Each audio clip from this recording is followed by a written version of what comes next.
विचार मंचाच्या समोरील सर्व सन्माननीय परिवर्तनाच्या लढ्यात ज्या ज्या महामानवांनी योगदान दिलं त्या सर्व महामानवांना महानायिकांना विनम्र अभिवादन करत, ज्यांच्यामुळे आम्ही मोकळा श्वास घेऊ शकतो आणि जे आमच्यासाठी आपल्या घर संसारावर तुळशीपत्र ठेवून या देशाच्या सीमांवरती तैनात आहे अशा तमाम वीर जवानांना आणि त्यांच्या वीर माता वीर पत्नींना अभिवादन करत, या मंचावर उपस्थित काँग्रेस, राष्ट्रवादी काँग्रेस,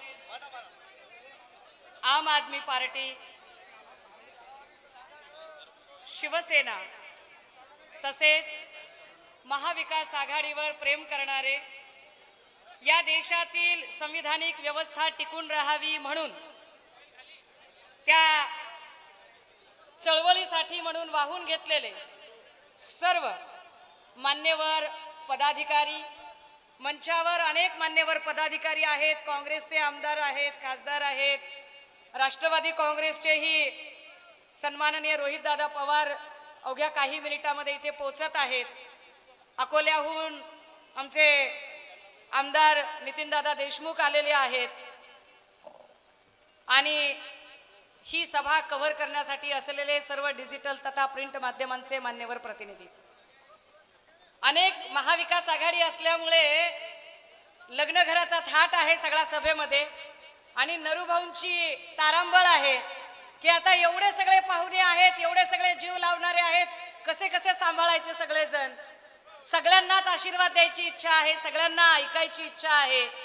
मी काही नेमके मुद्दे मांडणार आहे। फक्त मुक्त संवाद यात्रेच्या निमित्तानं जी सुरुवात झाली होती 30 जानेवारीला, ती नेमकी बुलढाणा जिल्ह्यातून सुरू झाली होती आणि मातृतीर्थ ते शिवतीर्थ मुक्त संवाद अभियानाचं उद्घाटन, त्याचा शुभारंभ हा नरूभाऊंनी आयोजित केला आणि सिंदखेड राजामध्येच त्यांनी जी यशस्वी कार्यक्रम घेतला त्यात नरूभाऊंच्या विजयाची मुहूर्तमेढ रोवली गेली।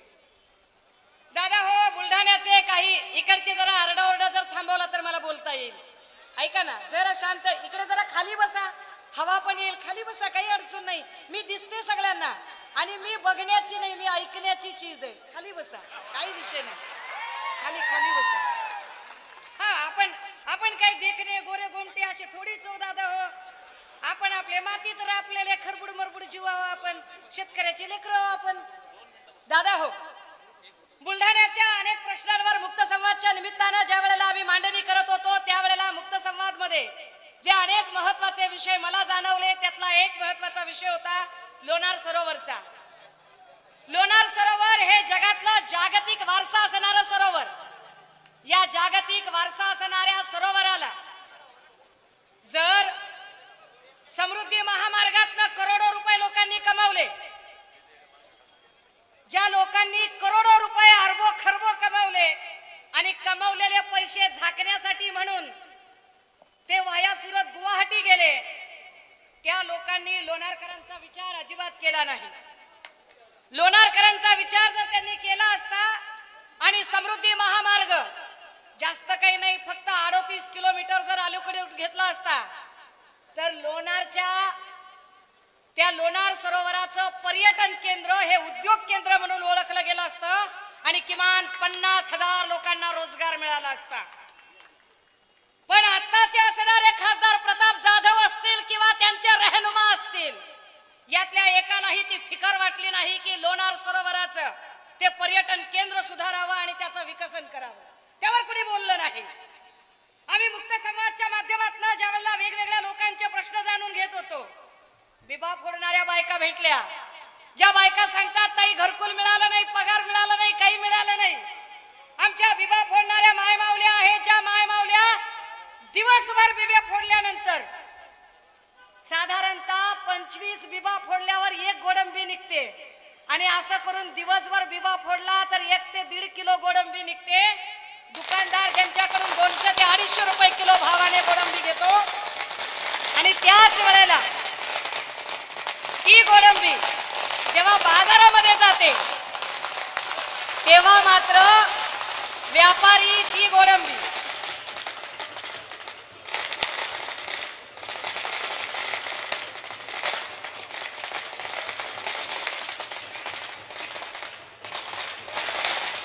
रोहित दादा आलेले आहेत, राष्ट्रवादी काँग्रेसचे नेते सन्माननीय रोहित दादा पवार यांचं मनपूर्वक स्वागत. बँडवाल्यांनी आता नाही वाजवलं तरी चालेल, जरा सहकार्य करा मला. बँडवाले जरा सहकार्य करा. रोहित दादांचं मनपूर्वक स्वागत. हा, आपण विवाह फोडणाऱ्या बायकांबद्दल बोलत होतो. ज्या विवाह फोडणाऱ्या बायकांना दिवसभर विवाह फोडल्यानंतर 1.5 किलो गोडंबी निघते आणि दुकानदार ज्यांच्याकडनं साधारणतः 250 ते 350 रुपये किलोनं ती घेतोय, तोच विकताना मात्र डिस्प्लेला तो माल 900 ते 1000 रुपयाला ठेवतो. आणि मन की बात करणारे पंतप्रधान मोदीजी यांना मात्र स्टार्टअप इंडिया किंवा मेकअप इंडिया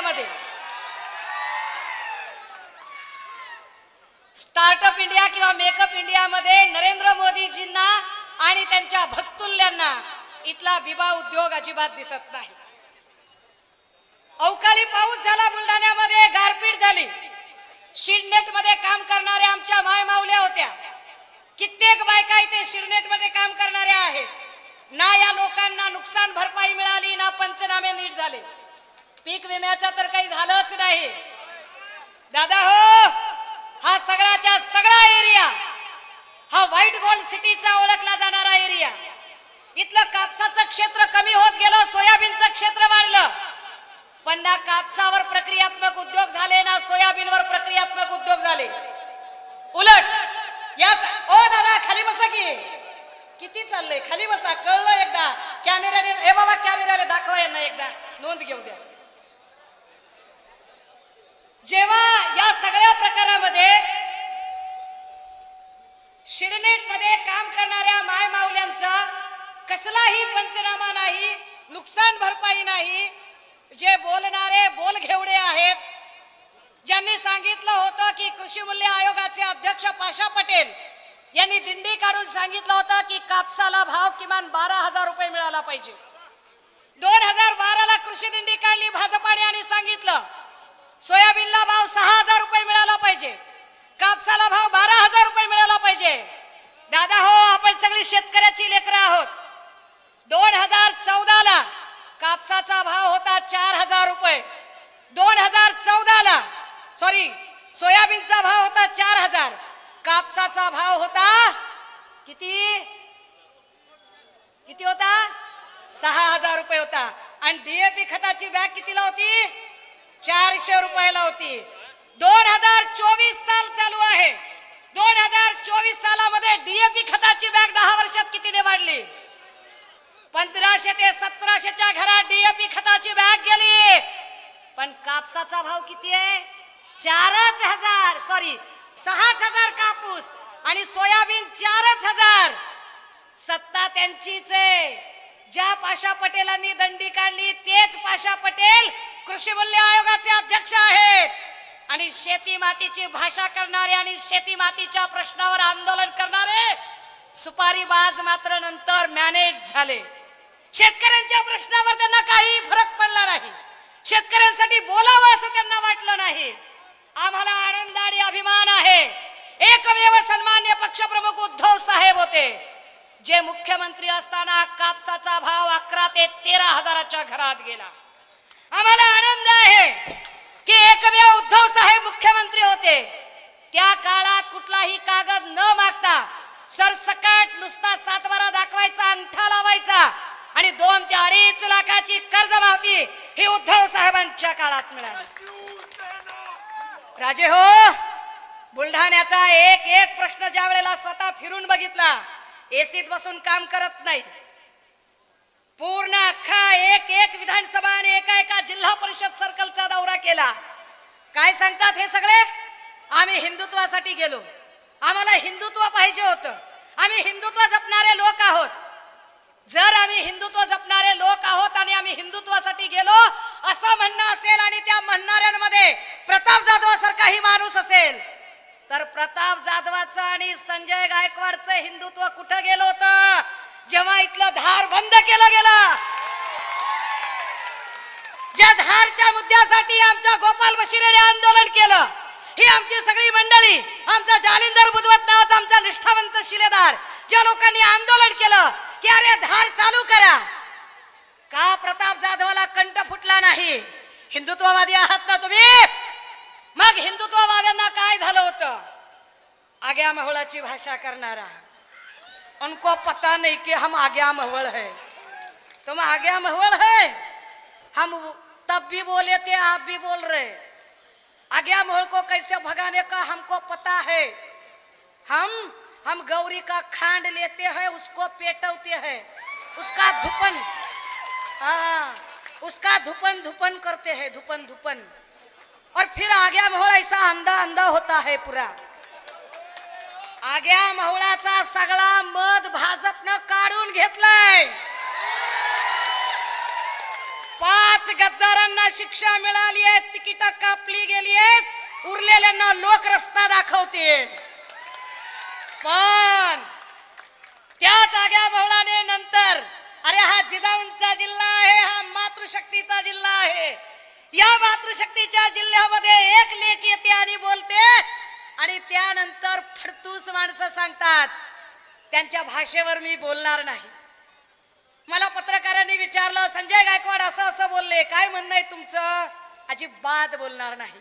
एवढंच सांगेल, जिसकी जैसी परवरिश होती है वो उसी भाषा में बात करता है. आम्ही चांगल्याचे लेकरं, चांगले संस्कार आहेत, आम्ही अजिबात त्या भाषेवर जाणार नाही. परंतु ज्यांना महिलांबद्दल सन्मानाची भाषा करता येत नाही, ज्यांना महिलांबद्दल नीट बोलता येत नाही, अशा तमाम लोकांना त्यांना जागा ही दाखवलीच पाहिजे. दादा हो, हा सगळा जिल्हा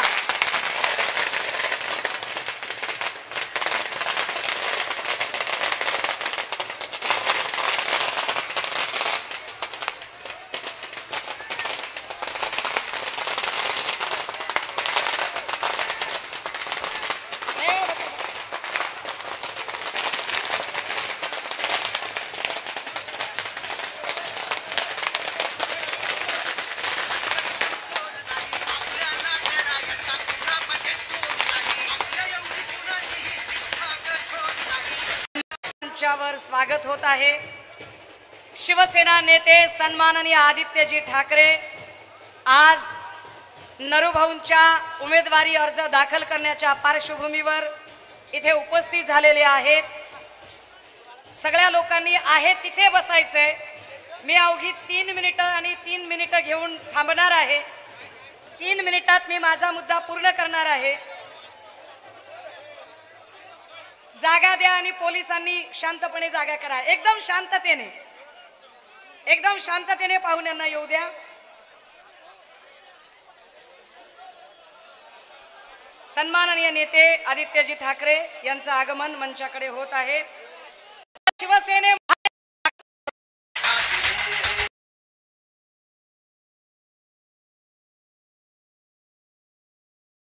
आता बसा, सगळे खाली बसा.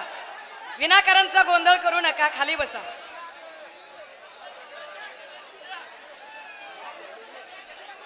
बसा खाली बसा सगळे प्लीज.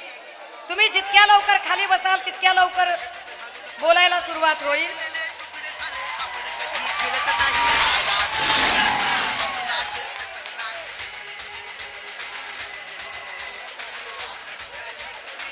बसा खाली बसा.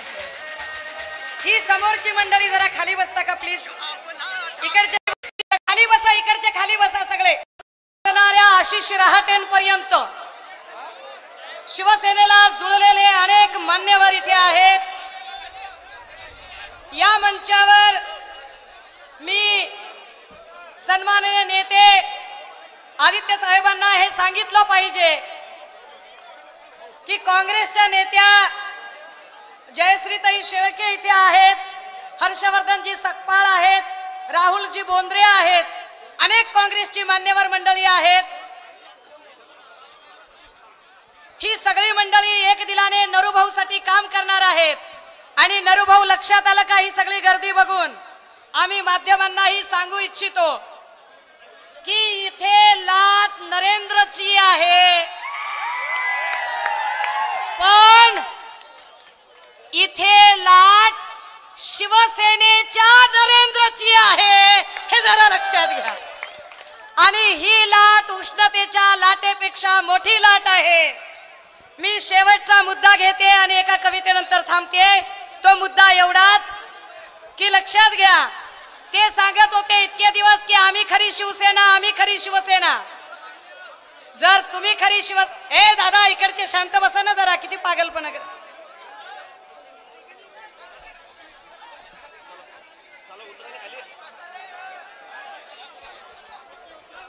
इथे जे लोक असं सांगत होते की आम्ही खरी शिवसेना आहोत, आम्ही ओरिजिनल शिवसेना आहोत, त्यांना एक गोष्ट लक्षात यायला हवी होती.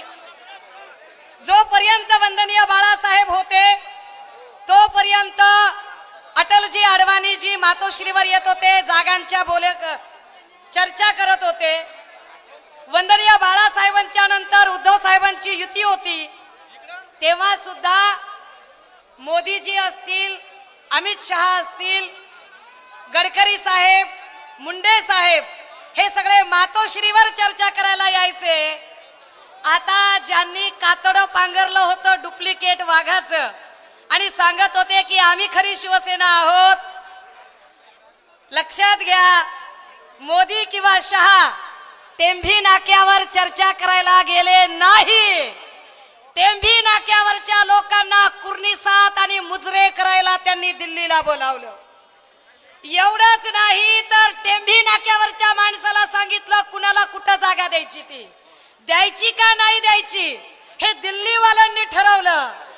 वाया सुरत गुवाहाटी पळून गेलेल्या लोकांना नाही ठरवता आलं. बाप बाप होता है, ओरिजिनल ओरिजिनल होता है.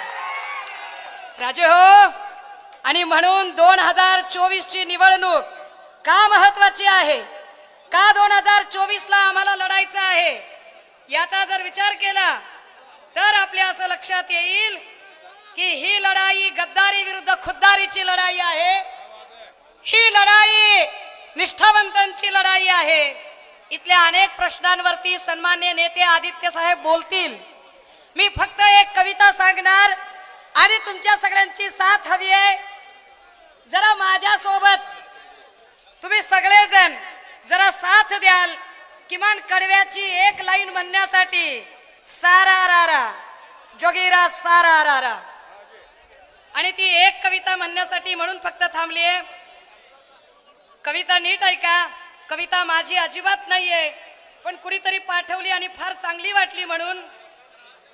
दादाच्या धरणात फडणवीस मारे उड्या आणि अमित शहा महाराष्ट्रात येऊन सोडून राहिले पुड्या.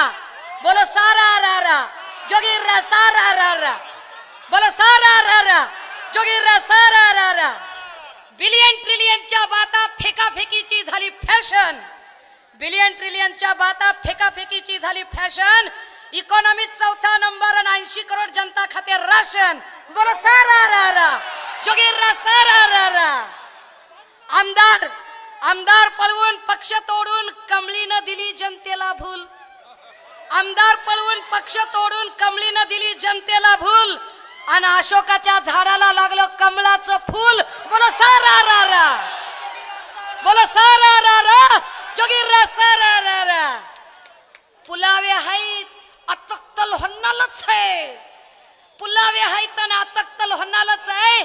म्हणत होता तोतला मारे उड्या आणि निघाल्यानं बापू त्याच्या सिड्या, तो गायबच झाला ना गड्या. बोलो सारा रारा जोगीरा सारा रारा, बोलो सारा रारा. ईडी सीबीआय लावून मोडलं गणगोत घरदार, काँग्रेसवाले जमवले आणि म्हणते त्यालाच मोदी का परिवार. बोलो सारा रारा जोगीरा सारा रारा. प्रोजेक्ट पळवले, ऑफिस पळवले, प्रोजेक्ट पळवले, ऑफिस पळवले, तरी बी पाय गुज्जू भाईचे धुईन आणि उरलं सुरलं लुटून द्याले. मीच पुन्हा येईन म्हणे, मीच पुन्हा येईन. बोलो सारा रारा जोगीरा सारा रारा. ना खाऊंगा ना खाने दूंगा, खाणाऱ्याले पक्षात डायरेक्ट एंट्री. न खाऊंगा ना खाने दूंगा खाणाऱ्याले पक्षात डायरेक्ट एंट्री। भाई और बहनों, यालाच तर म्हणते मोदीची गॅरंटी। बोलो सारा रा रा, बोलो सारा रा रा, जोगीर रा सारा रा रा। विरोधक म्हणे भ्रष्टाचारी आणि निर्म्यात धुतलेले सत्ताधारी। विरोधक म्हणे भ्रष्टाचारी निर्म्यात धुतलेले सत्ताधारी।